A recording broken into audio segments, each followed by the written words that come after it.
2 ঘন্টার চুক্তিতে বিয়ে করলেন একজন হুজুর, এবং যে অবাস্তব যে সহবাসের ঘটনা ঘটলো এবং এরপরেই দিলেন তালাক, এটার ব্যাপারে শরীয়ত কি বলে? পরিষ্কার এটি একটি নেক্কারজনক ঘটনা।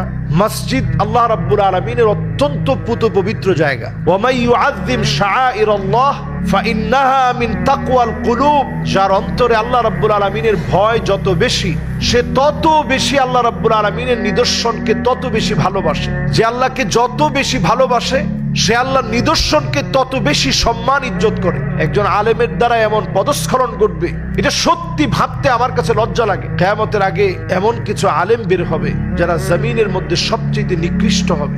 এই কাজটা একটা নিকৃষ্ট মানুষের কাজ। পবিত্রতম আল্লাহ রাব্বুল আলামিনের ঘর মসজিদের ভিতরে এহেন কর্মকাণ্ড ঘটেছে যা টক অব দ্য কান্ট্রিতে রূপান্তরিত হয়েছে, এবং এই মাসআলা আমাদের দুয়ার পর্যন্ত পৌঁছেছে। এজন্য পরিষ্কার এ ব্যাপারে নবীজি সাল্লাল্লাহু আলাইহি সাল্লামের হাদিসকে স্মরণ করিয়ে দিতে চাই। নবীজি সাল্লাল্লাহু আলাইহি ওয়াসাল্লাম পরিষ্কার আমাদেরকে স্মরণ করিয়ে দিয়েছেন, লানাল্লাহুল মুহাল্লিলিন, যারা এই সমস্ত হিলা বিবাহ করে, মাধ্যম হয়ে কাজ করে, চুক্তিতে 2 ঘন্টার জন্য 3 তালাক দেওয়ার পর স্ত্রীর আরো একটা জায়গায় বিবাহ হওয়ার পরে, সহবাস হওয়ার পরে এই স্ত্রী পুনর্বার প্রথম স্বামীর জন্য জায়েজ হবে, বৈধ হবে। এই জন্য যারা বৃদ্ধ কোনো পুরুষকে দিয়ে কয়েক ঘন্টার জন্য হিলা বিবাহ, প্রথাগতভাবে 1 ঘন্টা অথবা 2 ঘন্টার জন্য হিলা বিবাহের মধ্য দিয়ে স্ত্রীকে হালাল করে আবার বিবাহ করলেন, আপনি নিজেও হালাল, আপনি নিজেও হারাম কাজের সঙ্গে সম্পর্কিত হলেন, আপনি নিজেও হারাম কাজের সাথে সম্পৃক্ত হলেন, হারামের সাথে আপনি সম্পৃক্ত হয়ে আপনি নিজেও গুনাহগার হলেন। যেই লোকটা এই কাজ করেছে সে নিজে গুনার সাথে সম্পৃক্ত হয়েছে। এই জাতীয় যত কর্মকাণ্ড হবে আল্লাহ রাব্বুল আলামিন এগুলো থেকে বরকত উঠায় নেবেন। এগুলো হারাম কাজ, এবং যেখানে আল্লাহ লানত পড়ে 24টা ঘন্টার প্রত্যেকটা ঘন্টার, প্রত্যেকটা মিনিটের, প্রত্যেকটা সেকেন্ড আল্লাহ তাআলা এই সমস্ত লানাল্লাহুল মুহাল্লিলিন, যারা এই সমস্ত হিলা সংগঠিত চুক্তিতে বিবাহ সম্পাদন করে আবার ছেড়ে দিবে, এদের উপরে আল্লাহ লানত। আর সেই কাজটা যদি আল্লাহর ঘর মসজিদের মধ্যে পবিত্রতম জায়গার ভিতরে মহিলাকে প্রলোভন দেখিয়ে যে আপনি আপনার আগের স্বামীর কাছে চলে যেতে পারবেন, এইরকম প্রলোভন দেখিয়ে বিয়ের মতো পবিত্র জিনিসকে যারা উপহাসের পাত্র বানিয়েছে, আল্লাহ লানত তাদের উপরে, মাআযাল্লাহ। এই জন্য আমাদের প্রথমেই চিন্তা করা উচিত, স্ত্রী একটা ভুল করে ফেলেছে, আমরা আরেকটা বার একটু ভেবে দেখি। প্রয়োজনে আমরা আমাদের খাটটাকে আলাদা করে ফেলি। আপনি এক জায়গায় ঘুমান, স্ত্রী আরেক জায়গায় ঘুমায়। প্রয়োজনে আপনি হালকা লঘু, আপনি অন্তত একটা মিসওয়াক দিয়ে হয়তো একটু মারের ভয় দেখালেন, অভিনয় করলেন, মাইট দেওয়ার একটা অভিনয় করলেন অথবা ভয় দেখালেন, স্ত্রী শুধরে গেল। প্রয়োজনে আপনি আপনার পরিবারের সবাইকে ডাকলেন, ডেকে শুধরানোর চেষ্টা করলেন, স্ত্রী শুধরে গেল। এগুলোর কোনোটাতেই কিছু ঘটলো না। তখন আপনি বাধ্য হয়ে আপনি 1 তালাক দিলেন। 1 তালাকের পরে আপনি স্ত্রীকে জড়িয়ে ধরলেন, স্ত্রী আপনার জন্য হালাল হয়ে গেল।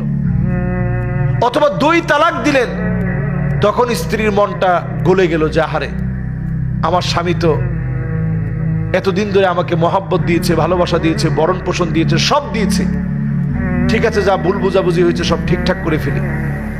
কিন্তু এ না করে একসাথে আমরা 3 তালাক দিই। দেওয়ার পরে এবার হুজুরদের কাছে কত রকমের বাহানা, হুজুর কোনোভাবে কি কোনো সিস্টেম আছে? এই যে সিস্টেম খোঁজা, এগুলো সব হারাম। এখন আপনি কেন সম্পর্ক করতে যাচ্ছেন? বাংলাদেশের অসংখ্য ফ্যামিলি আপনি খোঁজ নিয়ে দেখেন, এরা হারাম সম্পর্কের মধ্যে আছে। অসংখ্য ফ্যামিলি, মাথায় রাগ উঠছে, তোরে দিলাম 3 তালাক, তোর মা 14 গোষ্ঠী শুদ্ধা দিলাম 1000 তালাক, মানে পুরা গোষ্ঠী শুদ্ধা আপনি তালাক দিয়ে দিলেন। এই তালাকের ব্যাপারে আপনি কি ফতোয়া দিবেন বলেন? এই জন্য তালাক দেওয়ার ক্ষেত্রে এখানেও সুন্নাহ সম্মত নিয়ম আছে। এই সুন্নাহর বাহিরে গিয়ে যখন আপনি তালাক দিবেন, তখন এই ধরনের বিপর্যয়গুলা জমিনের মধ্যে সৃষ্টি হবে। এজন্য আল্লাহর কাছে পানাহ চান। প্রতিনিয়ত আমরাও পানাহ চাই। আমাদের সংসারগুলো নিয়ে আজ আমরা বড় শঙ্কিত। আমাদের সংসারগুলো ক্রমশ ভেঙে যাচ্ছে, জায়গায় জায়গায় সংসার ভাঙার খবর। সন্তান 1টা 2টা 3টা সন্তান হওয়ার পরেও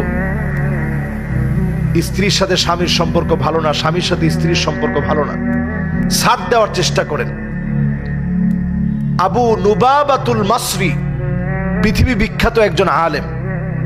ওনার একটা কথা আপনাদেরকে স্মরণ করিয়ে দিতে চাই। তিনি বলতেন, ইদাল হাবিবু আখতা বিযামবিন, ইদাল হাবিবু আখতা বিযামবিন, যখন বন্ধু একটা ভুল করে ফেলে, জাআত মাহাসিনুহু বিআলফি শাফিঈ, আপনার সবচেয়ে কাছের বন্ধু তো আপনার স্ত্রী হওয়ার কথা, তার হাজারটা ভালো গুণ আপনি দেখেন।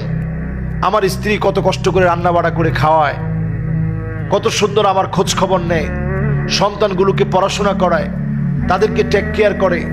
আমি তো শুধু বাহিরের সময় দিই, সেই ঘরের ভিতরে কত সময় দেয়। আমার মা বাবাকে সে সময় দেয়, সবার জন্য সব কাজ সে আঞ্জাম দেয়। এগুলো সব আপনি স্মরণ করেন। জাআত মাহাসিনুহু বিআলফি শাফিঈ, তার হাজারটা ভালো কাজ আপনি স্মরণ করেন, আপনি দেখবেন দুই একটা ত্রুটি বিচ্যুতি যেগুলো হয়ে গেছে, এগুলা মনের ভিতরে বড় দাগ কাটতে পারবে না। আল্লাহ রাব্বুল আলামিন বাংলাদেশে যে অন্যায় এবং অপরাধটা সংগঠিত হয়েছে, এটার বড় আযাব থেকে আল্লাহ তাআলা আমাদেরকে বাঁচায় দেন। আসসালামু আলাইকুম ওয়া রাহমাতুল্লাহি ওয়া বারাকাতুহু।